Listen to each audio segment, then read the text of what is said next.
I've come here to Norton Priory to take a glimpse of the rich history this place has to offer and to go back to what could possibly be the Abbey's darkest days.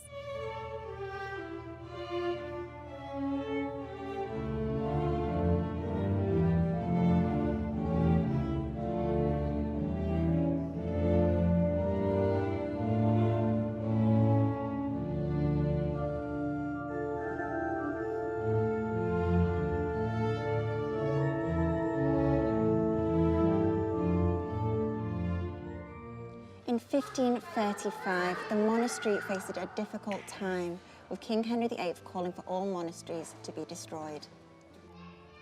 The Church of England had replaced the Catholic Church as Henry wanted to divorce Catherine of Aragon to marry Anne Boleyn. He no longer saw a need for all the abbeys in England.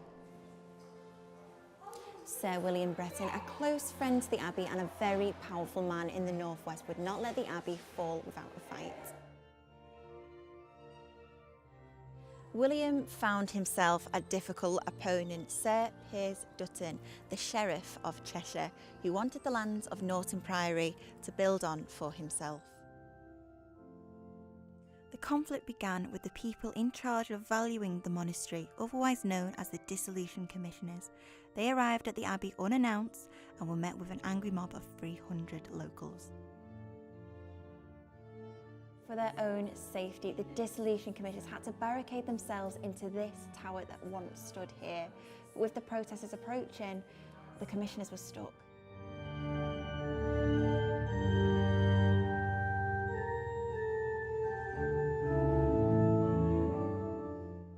Luckily, they got a letter to Sir Piers Dutton, the sheriff, and he arrived at the Abbey, scaring off the protesters and then arresting the canons and the abbot on suspicion of treason. The abbot claimed to have nothing to do with the protest, but as we know, Dutton wanted the Abbey land for himself, so he told Henry VIII his version of events. Based on the report, King Henry demanded the abbot and his canons be executed for treason against the crown. But not all hope was lost for the Abbey, as Sir William Breton said that he could help save the lives of the abbot and his canons. But with every minute passing, it became harder and harder to save the Abbey itself from King Henry. William was able to stall the execution of the abbot by refusing to meet with Sir Piers Dutton. Without meeting with him, no execution could take place.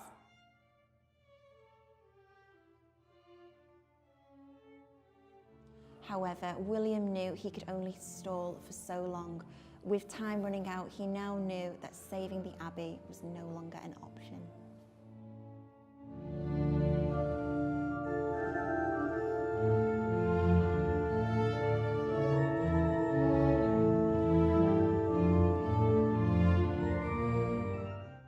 All William could do now was hope that he could prevent the execution of the seemingly innocent abbot and his 4 canons.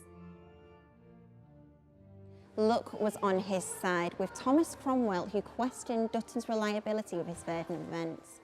From this, he was able to free the abbot and his canons from their imprisonment.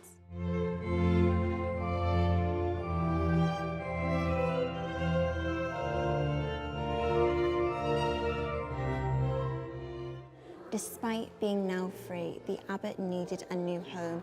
In late 1536, the abbey was destroyed and all its items were confiscated by the king. The abbey was now lost.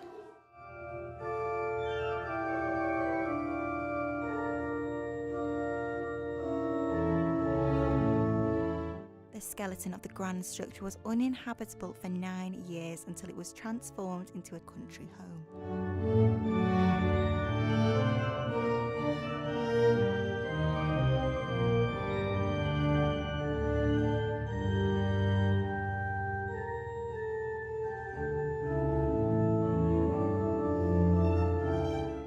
The Abbey itself will never return to its former glory. However, artefacts like the statue behind me keep the memory of the Abbey alive.